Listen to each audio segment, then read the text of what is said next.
Se você tentou comprar uma passagem aérea para viajar para um outro local do Brasil neste fim de ano e desistiu pelos altos preços, saiba que você não está sozinho nessa. Em agosto, por exemplo, uma passagem de Porto Velho, em Rondônia, até Campinas, no interior de São Paulo, não saía por menos de R$ 7.494, com conexão e classe econômica. Esses dados são da Agência Nacional de Aviação Civil, a ANAC. As passagens de avião em voos domésticos atingiram o preço médio mensal de R$ 747 em setembro. Esse é o maior valor já registrado pela Agência Nacional de Aviação Civil desde 2009.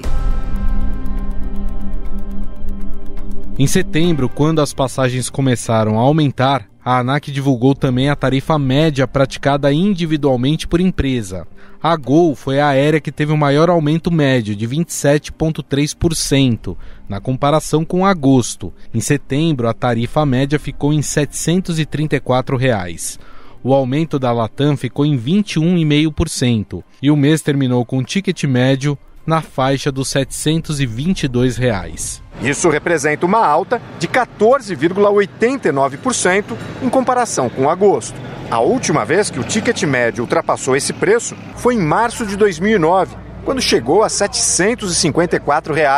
Em nota, a Associação Brasileira das Empresas Aéreas informou que o preço das passagens aéreas no Brasil segue um movimento semelhante ao dos demais mercados em todo o mundo.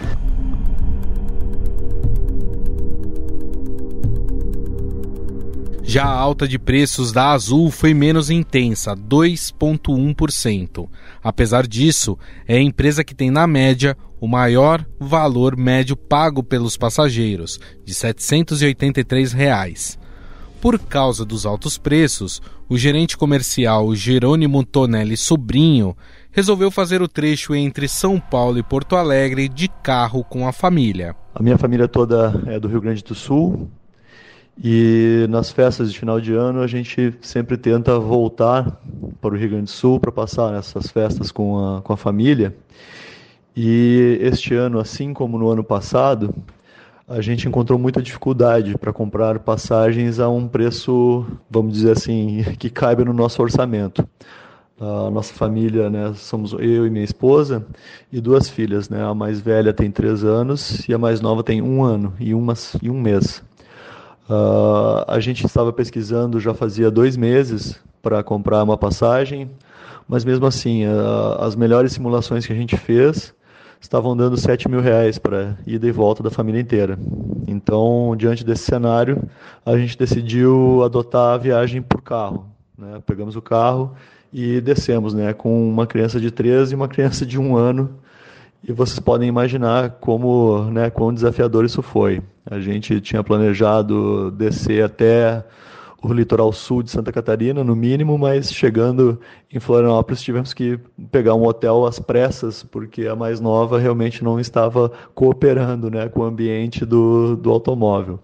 Então levamos aí 2 dias, né, vamos dizer, 1 dia e meio, para sair de São Paulo e chegar em Novo Hamburgo, aqui no Rio Grande do Sul.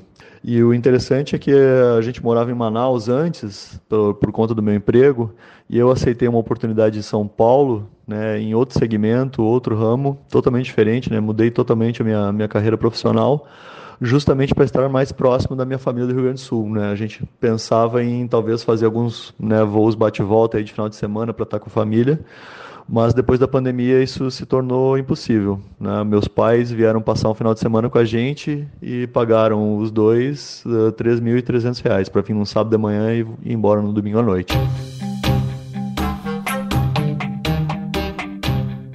Mas por que viajar de avião no Brasil está tão caro? Especialistas apontam que o preço das passagens subiu por uma combinação de fatores, como a alta do dólar e o aumento do preço dos combustíveis das aeronaves. Além disso, o setor passa ainda por uma crise e está tentando se reestruturar do período da pandemia da Covid-19, onde os voos foram escassos. As companhias aéreas tentam administrar a crise. Latam e Azul firmaram uma parceria para compartilhar voos aos clientes das 2 empresas. A ideia é otimizar a logística de viagem diante da baixa demanda de voos. Ao mesmo tempo, além do valor das passagens, viajar de avião ficou mais caro porque muitos consumidores têm agora que arcar com cobranças extras, como a tarifa para despachar bagagens, que está em vigor desde 2017. O valor de uma passagem leva em consideração fatores como a oscilação do preço internacional do barril do petróleo, a taxa de câmbio, as estratégias de concorrência entre as empresas, a distância que será percorrida e a demanda por um determinado trecho.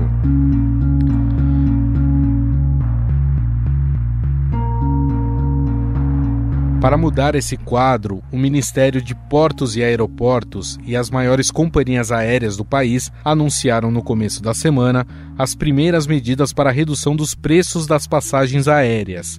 Ainda assim, o ministro Silvio Costa Filho admitiu desafios para concretizar os resultados. As aéreas hoje apresentaram ao Brasil mais de 30 milhões de passagens até R$800. Ao longo do ano de 2024, nós vamos cada vez mais ao lado das aéreas, ao lado de todo o governo, perseguir para que a gente possa ter uma redução nas tarifas no Brasil e fazer com que, ao final, o consumidor brasileiro ele viaje mais.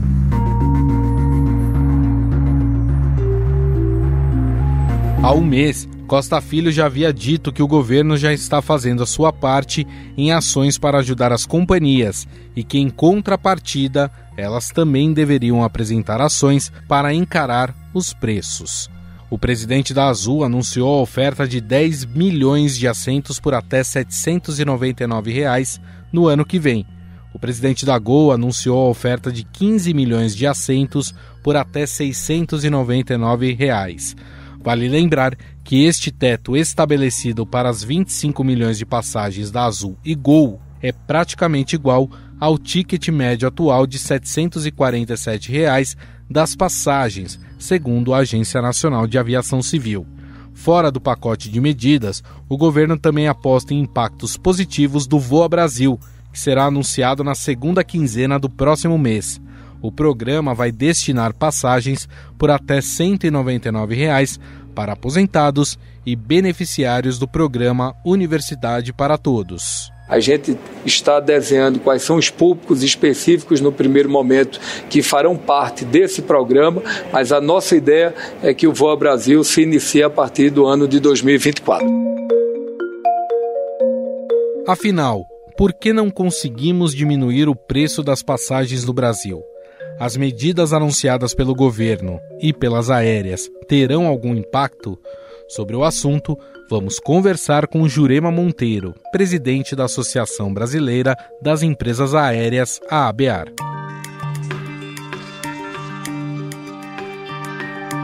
Tudo bem, Jurema? Tudo bem, Gustavo. Existem vários fatores que encarecem uma passagem aérea, né? Como a questão do combustível, que representa aí cerca de 40% do valor de um ticket, o dólar também, essa variação do dólar, e também essa recuperação que as empresas aéreas estão tendo que fazer ainda como reflexo da época da pandemia. Mas o que a gente observa é que aqui no Brasil o ticket médio acabou subindo demais se a gente comparar com os voos domésticos dentro dos outros países. Isso acontece somente pelos motivos que eu falei ou existem outras explicações, Jurema? Na verdade, o que a gente está observando, né, no mundo inteiro é um processo de mudança do mercado do transporte aéreo. As rotas aéreas mais populares no mundo todo, na Europa, nos Estados Unidos, elas têm tido, de fato, uma pressão muito forte de custos. No Brasil não é diferente. E com isso a gente notou um movimento das tarifas nesse ano.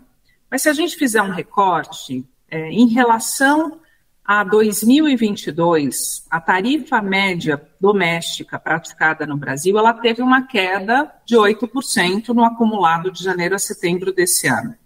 Então significa que as tarifas não aumentaram? Depende muito da análise do recorte que a gente fizer.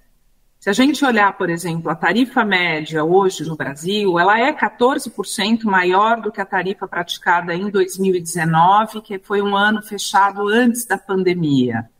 Mas nesse mesmo período, O combustível da aviação, que representa 40% dos nossos custos, teve um aumento de quase 90%, 86% para ser exata. Então, o que eu quero dizer, Gustavo, é que nesse modelo que a aviação trabalha no mundo todo, que é o de precificação dinâmica, a gente tem hoje tarifas competitivas no Brasil, sem dúvida alguma, mas bastante pressionadas por um ambiente de custos que está mais caro. E esse é o nosso desafio, é desenvolver uma agenda de trabalho que não vai acontecer do dia para a noite, mas que nos ajude a estabilizar os nossos custos, para a gente poder deixar as nossas empresas mais competitivas e, consequentemente, ter tarifas mais competitivas também. Pelo que eu entendi, as companhias aéreas elas nem estão passando todo o valor de custo que aumentou para elas para o consumidor, ou seja, está passando parte e ela está absorvendo parte também desse aumento de custos na sua operação, é isso? É exatamente isso. Se a gente tivesse um ambiente de repasse de todo o aumento de custo, a gente estaria com outros valores de tarifa. E não. As empresas, elas sabem da sensibilidade do consumidor, do passageiro aqui no Brasil, e elas têm administrado isso. Como consequência, a gente tem aí pelo menos 6 ou 7 anos de balanço negativo para o setor. As empresas acumulam prejuízos. Esses prejuízos já passaram dos 46 bilhões de reais. E elas vêm administrando isso de forma que o consumidor continue podendo viajar. Porque pode ter certeza, Gustavo, que a gente mais quer é transportar mais gente e conectar mais destinos. É isso que faz o resultado positivo dessa indústria, desse setor. Perfeito. Tem uma comparação que tem sido feita em relação aos valores das passagens. Tem trechos aqui no Brasil que acabam saindo muito mais caros, por exemplo, se você for viajar para fora. E quando eu falo viajar para fora, eu estou falando para viajar para os nossos vizinhos. Argentina, Chile, Uruguai, Bolívia, Peru, enfim. Por que isso acontece? Por que dependendo de onde você vai sair, fica mais barato você viajar para fora do país do que dentro do próprio Brasil? Tem vários fatores que interferem na formação do preço do setor. E tem uma questão que acho que faz muita diferença aqui no Brasil, que é o fato da gente ter um custo tão alto de combustível. Como eu disse, o QAV pesa 40% do nosso preço. E no QAV, a gente tem no Brasil uma diferença em relação a outros países, que é a incidência de ICMS. O tributo estadual, que incide sobre o QAV, ele só incide sobre voos domésticos, ele não incide no voo internacional. Então, o mesmo avião decolando, por exemplo, de São Paulo, ele tem um custo menor para fazer um voo para Buenos Aires do que para Fortaleza, e a gente está falando de praticamente a mesma distância. É claro que tem outros fatores, como tipo de aeronave que voa, o número de empresas que operam aquela determinada rota, o que diz respeito à concorrência, mas principalmente o ICMS é a justificativa dessa diferença que você citou.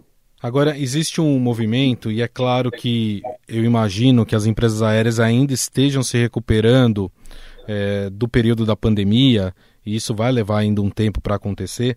Ao mesmo tempo, e quando você falar, ter um ticket caro também não é interessante para as empresas aéreas, porque acaba perdendo também clientes. E aí vira aquela bola de neve, que as pessoas passam a buscar um transporte alternativo, mais barato, né? E ao mesmo tempo as companhias aéreas perdendo esses clientes, acaba não conseguindo se recuperar de uma forma tão rápida. Esse processo você já tem identificado? A gente viveu nesses últimos 20 anos uma transformação no transporte doméstico aqui no Brasil. Há 20 anos atrás, a gente tinha uma matriz que mostrava que 70% das pessoas que queriam ir de um estado para o outro usavam ônibus. E hoje é exatamente o contrário. Hoje a gente tem, no transporte interestadual, a maioria das pessoas utiliza avião. A gente teve um crescimento, a gente triplicou o número de passageiros no país ao longo desses 20 anos, graças a essa política de desregulamentação, de liberdade de rotas, de liberdade tarifária, que aumentou a competição entre as empresas e, com isso, a tarifa média no Brasil caiu pela metade nesses 20 anos. Exatamente nesse momento, a gente vive um rescaldo desse período da pandemia, que foi muito desafiador, e o aumento de custos, de custo financeiro, inclusive, para as empresas buscarem crédito no mercado para poder ampliar suas frotas, ter mais aeronaves, para ter mais assentos e a gente ficar mais competitivo. Isso tudo é um desafio, porque hoje, se a gente olhar, Gustavo, a gente tem um número de viagens per capita no Brasil muito baixo. O brasileiro ainda viaja muito pouco. A gente tem um número de mais ou menos 0,5 viagem por habitante, meia viagem por brasileiro aqui no país. E no Chile, eles chegam a ter 1,6 viagens per capita, e o Chile tem um país de condições parecidas com o nosso.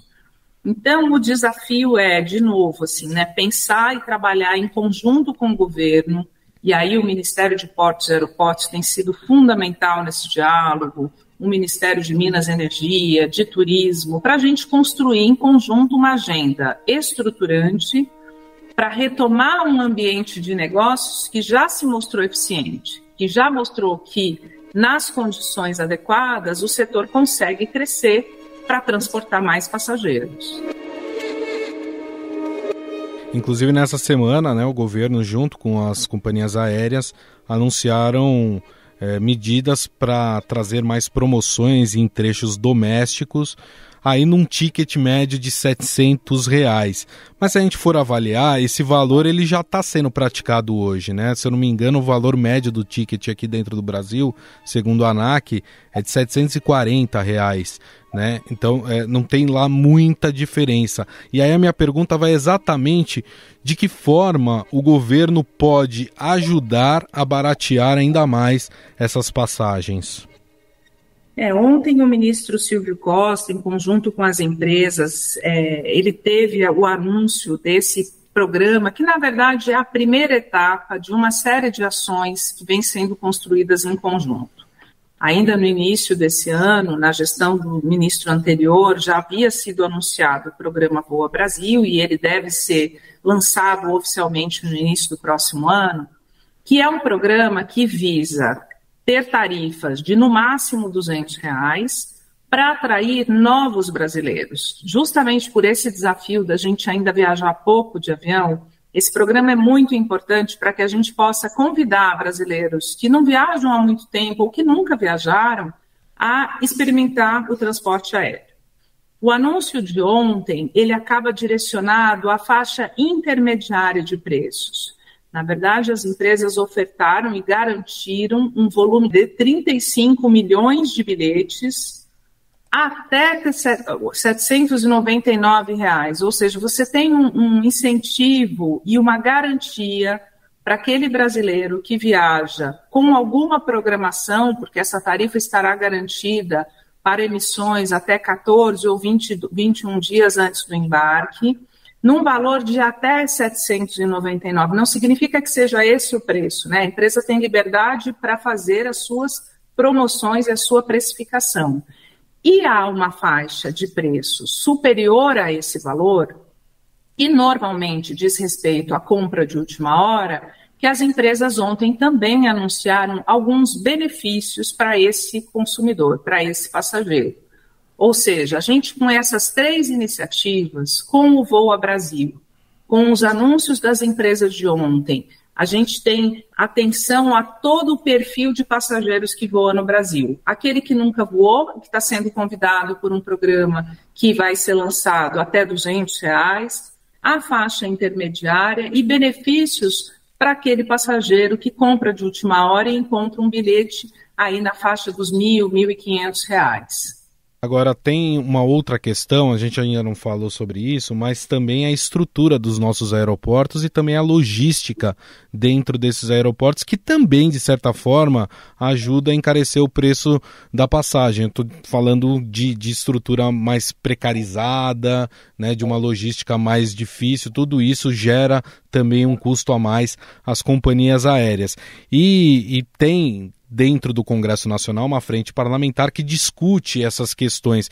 Eu queria saber como é que tem sido essa conversa com os parlamentares e as companhias aéreas para conseguir resolver, mesmo que aos poucos, esses gargalos que existem ainda na aviação civil brasileira.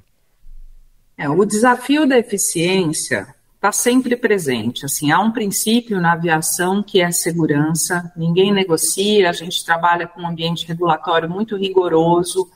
E um outro desafio é garantir eficiência, porque é um setor intensivo em custos e ele precisa ter muita assertividade na elaboração da malha, na precificação dos serviços, para a gente otimizar toda a operação.